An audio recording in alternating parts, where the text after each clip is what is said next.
Pessoal, vamos para a última questão, né, do Enem 2020, prova amarela. Não é uma questão complicada, desde que você saiba aplicar seno, cosseno e tangente. Não vou dizer qual dos três nesse momento para não dar dica, mas se você souber esse conteúdo, seno, cosseno e tangente de um ângulo, e souber aplicá-lo, você consegue fazer esse exercício desde que interprete corretamente o enunciado. Então, só para relembrar, ó, seno, cosseno e tangente de um ângulo, a gente tem a ver com trigonometria no triângulo retângulo. Ali a gente onde mais trabalha isso. Então, se você tem lá um triângulo retângulo qualquer, ó, de ângulo alfa, beta, né, e um ângulo de 90 graus, que isso caracteriza o triângulo retângulo, então você tem aqui um cateto é B, o outro é A e a hipotenusa H. O seno de alfa, ó, quem que é o seno de alfa? É o cateto oposto. Ó, quem é o cateto oposto a alfa? É quem está de frente a ele. Então, é cateto oposto, que é A, né, dividido pela hipotenusa, que a hipotenusa sempre será o ângulo, o lado de frente para o ângulo reto. Nesse caso é o H. Então, seno de alfa é A sobre H, seno de beta é B sobre H. Ó, então, por quê? Cateto oposto a beta, ó, B dividido pelo H, que é a hipotenusa. Então, cateto oposto sobre hipotenusa. Seno é isso, né, gente? E o cosseno, né? Esqueci de escrever aqui. O cosseno de alfa. Quem que é o cosseno de alfa, gente? Em vez de ser o cateto oposto, vai ser o cateto adjacente, que é o que está do lado do ângulo. Ó. Então, é o cateto adjacente dividido pela hipotenusa. Né? Quem que é o cosseno de beta? Cateto adjacente, ó, quem está ao lado de beta? É o A, dividido pela hipotenusa. E a tangente vai envolver os dois catetos. Ó. Tangente de alfa é cateto oposto, que é o A, dividido pelo cateto adjacente, que é o B. E a tangente de beta é o cateto oposto, que é B, dividido pelo cateto adjacente, que é A, ok? E a gente vai usar também, nesse exercício, seno, cosseno e tangente. Nesse caso, a gente vai usar de 30 graus, então, e o exercício não dá. Então, é interessante você saber, tá? Lembrar dessa tabelinha, tá bom? Então, existem vários macetes aí na internet que ensinam, né? O jeito que eu faço, gente, que eu acho simples é o seguinte, seno, cosseno e tangente, 30, 45 e 60 graus. Como que eu faço? Simples, ó. Põe primeiro, você tem que lembrar que é seno, cosseno e tangente na vertical, 30, 45 e 60 na horizontal. Você vai fazer 1, 2, 3, 3, 2, 1, 3, 1, 3. Pronto. 1, 2, 3, 3, 2, 1, 3, 1, 3. Isso tem que lembrar. Nas duas primeiras linhas, gente, você coloca o 2 no denominador de todo mundo. 2, 2 aqui, 2 aqui, 2 aqui. E vai colocar a raiz quadrada no numerador de todo mundo que não for 1. Então aqui tem 1, você não coloca a raiz. Aqui você coloca, aqui você coloca, aqui você coloca e aqui você coloca. Pronto. Agora a tangente é a mesma coisa, é por raiz em todo mundo que não é 1. Então o 3 não é 1, põe raiz. Né? Só que um desses dois vai ser diferente. O 30, gente, não é menor que o 60 graus?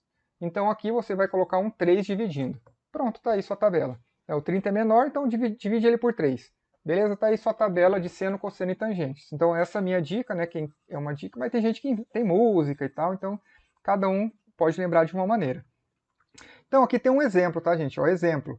Imagina que você tem esse triângulo, aqui é 60 graus, né? Aqui vale 4, um cateto vale 4 e o outro vale x. Né? E eu quero descobrir, gente, quanto que vale esse x. O que eu vou usar, gente? Ó, eu tenho aqui um cateto oposto a 60 e aqui tem um cateto adjacente a 60. Ué, qual que envolve cateto oposto e cateto adjacente? Justamente a tangente. Então eu faço tangente 60 graus é igual cateto oposto, que é 4, dividido pelo cateto adjacente, que é x.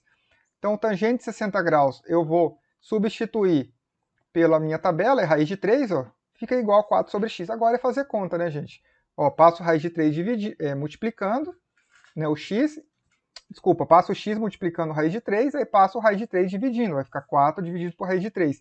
Gente, outra coisa que tem que lembrar, raiz de 3 é aproximadamente 1,7. Dependendo do exercício, talvez uma casa decimal a mais, você pode escolher 1,71 também. Tá? Mas 1,7 geralmente já ajuda. Então, vai ficar x, então agora já não é mais exato, vai aproximar. Então, é aproximadamente 4 dividido por 1,7, que eu troquei o raiz de 3 por 1,7, que vai dar aproximadamente 2,35. Então, esse x é aproximadamente 2,35. É aproximado, gente, porque isso aqui vai ser um número irracional, então a gente escreve só uma aproximação dele, tá bom? Ok, então agora a gente já consegue fazer esse exercício, gente. Ele tem assim, várias informações, ele parece meio complicado, mas não é, tá? Então, tenta fazer, pausa aí, ó, e a gente vai fazer junto, tá bom? Então, tá aqui o enunciado. Aqui é a outra parte do enunciado, mais as alternativas. Então vamos lá, ó. Acompanha comigo. Pergolado é o nome que se dá a um tipo de cobertura projetada por arquitetos, comumente em praças e jardins, para criar um ambiente para pessoas ou plantas no qual há uma quebra da quantidade de luz, dependendo da posição do sol. É feito como um estrado de vigas iguais, postas paralelas e perfeitamente em fila, como ilustra a figura. Inclusive no IF aí de Pontes Lacerda tem pergolado, né? Não sei se vocês já tiveram a oportunidade de ver. Um arquiteto projeta um pergolado com vãos de 30 centímetros de distância entre suas vigas. Aqui, ó, o projeto, olha, até aproxima aqui para você ver, ó, o vãozinho de 30 centímetros.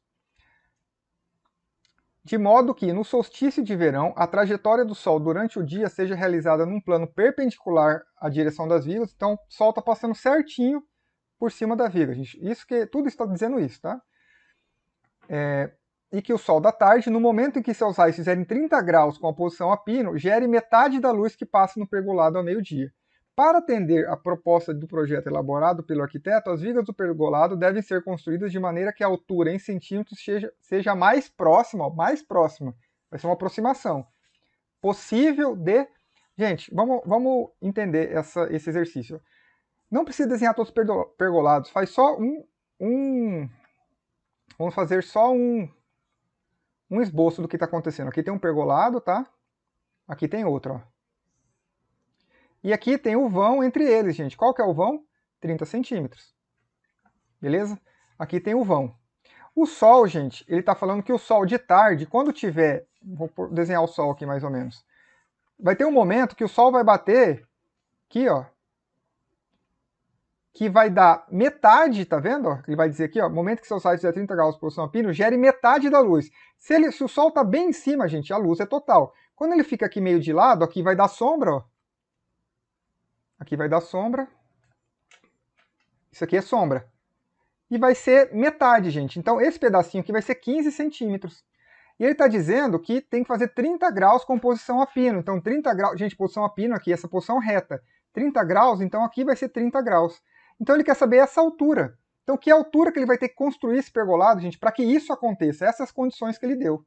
Então, ó, você tem o cateto oposto a 30, que vale 15, e tem a altura, que é o cateto adjacente, porque aqui, gente, ó, tem um ângulo de 90 graus, aqui é a hipotenusa, esse camarada aqui.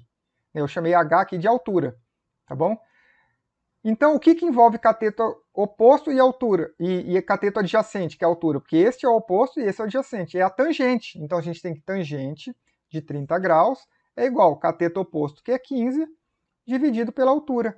Agora que eu estou falando, você vai ter que lembrar da tangente, né, de 30 graus, que é raiz de 3 sobre 3. Por isso que é bom saber fazer essa tabela. Então, raiz de 3 sobre 3 é igual a 15 sobre H. Passa o H multiplicando, né, vai ficar, e o 3 multiplicando também, gente, vai ficar H vezes raiz de 3 é igual a 3 vezes 15, que vai dar 45.